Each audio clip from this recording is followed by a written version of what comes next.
मातरम पिला माने आज आम पढ़ा पाठ 6 शुरू के आदमी आरंभरु मनुष्य। ताले पिता के पत्र पुत्री की नाम से एटा कहीं लिखाई पिता के पत्र पुत्री की नाम से एटा जिते बड़े स्वाधीनता संग्राम रे भाग नहीं जवाहरलाल नेहरू जेल रे थिले तांकर झिया पाखक इंदिरा गांधी पाखक सब बेले चिट्ठी प्राय दियंती तेणु से चिट्ठी रू ये होची गोटे चिट्ठी से लिखिछन जे मैंने पिछले पत्र में लिखा था कि मनुष्य और पशु में केवल बुद्धि का अंतर है। से कहउछंती जे मु पूर्व पत्र माने चिट्ठी रे लिखिथिली जे मनुष्य और पशु मध्य केवल बुद्धिर अंतर रहितिला। बुद्धि ने मनुष्य को उन बड़े बड़े पशुओं से अधिक चालाक और मजबूत बना दिया था जो सामान्य तौर पर उसे नष्ट कर डालते। ताले बुद्धि मनुष्य को बड़ बड़ पशु ठारू अधिक चालाक करथिला एवं शक्तिशाली कर देथिला। जो गुड़िक जो बुद्धि बल से पशु को मध्य नष्ट कर पारुथला।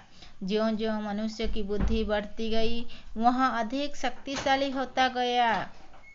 जोंती जेमिति मनुष्यर बुद्धि बढ़िया को लगिला से अधिक शक्तिशाली हेबारे लगिला।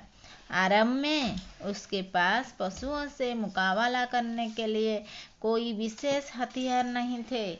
आरंभरू मनुष्य पाखरे पशु को मुकाबला करिया पई आमना सामना करिया पई कौनसी प्रकार विशेष हथियार नथिला। वह उन पर केवल पत्थर फेंक सकता था। ताको आक्रमण करने समय से केवल ता ऊपर को पत्थर फिंगुथिला। बाद में उसने पत्थर की कुल्हाड़ियाँ भाले और अन्य अनेक वस्तुएं बनाई जिनमें पत्थर की सुई भी थे। से लिखिछन जे परे मनुष्य पत्थर कुराड़ी भाला आ अन्य सब वस्तु तैयारी कला जोथिरे पत्थर छुंची मध्य थिला। धीरे धीरे बर्फ का युग समाप्त हो गया। से समय सृष्टि जितेबाला आरंभ होता से सबुआड़े प्राय ठंडा थिला। ठंडा सबको सबुआड़े बर्फ प्राय जमी थिला। से कह लिखिछन जे मध्य एशिया और यूरोप में जो बर्फ के पर्वत थे वो पिघल कर गायब हो गए।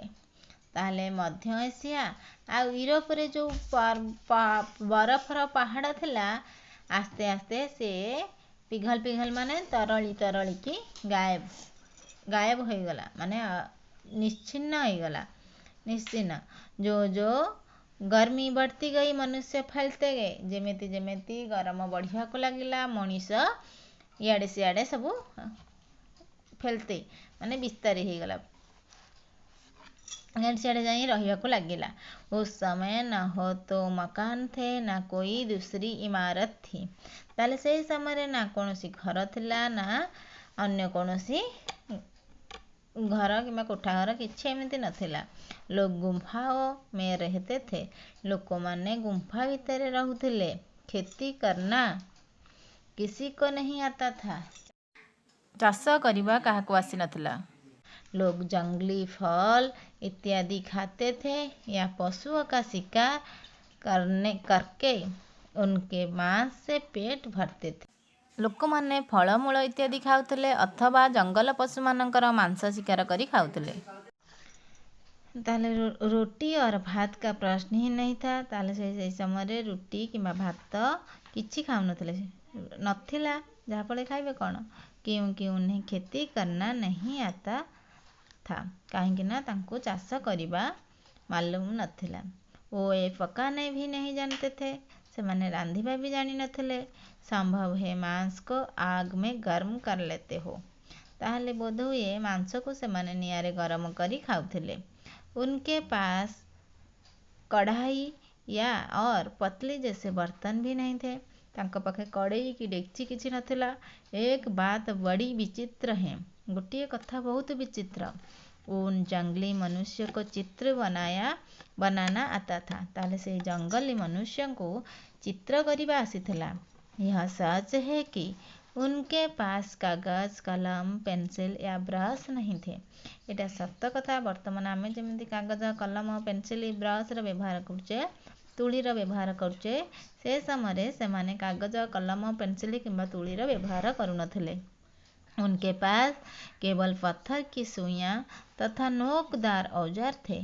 तांका पाखरे केवल पत्थरर छुंची तथा नोकदार औजार माने धारुआ औजार माने नोकदार माने धारुआ औजार माने होची हथियार थिला।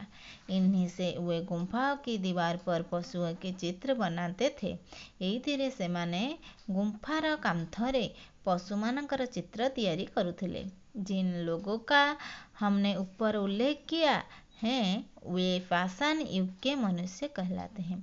जो लोक मानक कथा एठारे कुहागला सेमानकु पाषाण युगर लोक बोली कहिथांती। उस समय को पाषाण युग इसलिए कहते हैं कि मनुष्य अपने सभी औजार पाषाण अर्थात पत्थर के बनाता था। ताहले एही समय को पाषाण युग बोलिका कुहा जाए काहेकि ना मनुष्य एही समय निजर समस्त हथियार को पत्थर रे तैयारी करुथिला। धातुओं का प्रयोग वे जानते ही नहीं थे। धातुर प्रयोग से जानी नथिला। आजकल हमारा अधिकांश चीजें धातुओं से विशेषकर लोहे से बनती हैं। आजिकाली आमर अधिकांश जिनिस धातुरे तैयारी सब होची हथियार गुड़िक जेमिति कि लुहारे से कहूँ विशेषकर लुहारे होची से समय से सबू पत्थर रे तैयारी करता। आमर जेमती लुहार हाथकोड़ी कोड़ी टांगिया कटोरी सब तैयारी तांकर सबू पत्थर रे तैयारी करथिले। काहेकि ना लोकों को से समय लुहा विषय रे मालूम ही नथिला। परंतु उस समय किसी को लोहे या कांसे का पता ही नहीं था। से समय रे तांको लुहा किंवा कंसार पता नथिला विषय रे जଣା नथिला। इस कारण पत्थर का प्रयोग किया जाता था। यही कारण रू से माने पत्थर रो प्रयोग करुथिले व्यवहार करुथिले। यद्यपि उससे कोई काम करना बड़ा कठिन होता था। जदि बा सेई पत्थर तैयारी हथियार रे कौनसी काम करिया पाई तांको कठिन होउथला। धातु रे जेमिति भाबरे हाणी हबो पत्थर रे ठीक सेही भली भाबरे हाणी हबो नाही। कष्ट हेले मध्य से सेइथिरे ही हथियार करुथिला। पाषाण युग के समाप्त होने से पहले ही संसार की जलवायु बदल गई। ताहले पाषाण युगर शेष हेबा समय को संसार जलवायु मध्य बदली गला और उसमें गर्मी आ गई। जहाँ फल गरम आसीगला। आगुरी जिते सब ठंडा थिला दिन को दिन गरम आसला। बर्फ के पर्वत उतरी सागर तक ही रह गए और मध्य एशिया तथा यूरोप में बड़े बड़े वन खड़े हो गए। से कहउचंद लिखिचंद जे जिते बेले पाषाण युगर समाप्त हैला सेते बेले गरम आसिला एवं सेते बेले जो बरफर बड़ बड़ पर्वत थिला कौन हैला ना सेटा सबू सागर रे तरलिकी सागर रे मिसीगला एवं मध्य एशिया यूरोप रे जो सब बरफर पर्वत थिला से जागा मानकरे बण सब सृष्टि हो गला। इन वनों में मनुष्य की एक नई जाति रहने लगी। यही वन रे मनुष्यर गोटे नुआ जाति रहिबा को लगिला। ये लोग बहुत सी बातों में पाषाण युग के मनुष्य से अधिक होशियार थे। ये मनुष्य पाषाण युगर मनुष्य ठारू अधिक चालाक थिला। परंतु अपने औजार ये भी पत्थर के ही बनाते थे। किंतु एमाने मध्य निजर हथियार को पत्थर रे तैयारी करुथिले। ये लोग भी पाषाण युग के ही थे। ये लोग मध्य पाषाण युगर लोक थिले परंतु वह पिछला पाषाण युग का था। इसलिए ये नए अथवा उत्तर पाषाण युग के मनुष्य कहलाए। ताले जो नुआ मनुष्य को कौन कहगला ना उत्तर पाषाण युग अर्थात नूतन पाषाण युगर मनीष प्राचीन प्रस्तर युगर मनीष एवं पूर्वर जो ताको पूर्व पाषाण युगर मनीष बा पुरातन प्रस्तर युगर मनीष बोलिका कहा जाए। ताले आज पई एतिकी पाठ काली आमे परठारू पढ़िबा। पिलामाने आजिर पाठ एतिकी थाओ। अन्य अवशिष्टांश आ गोटे भिडियो पढ़ाब।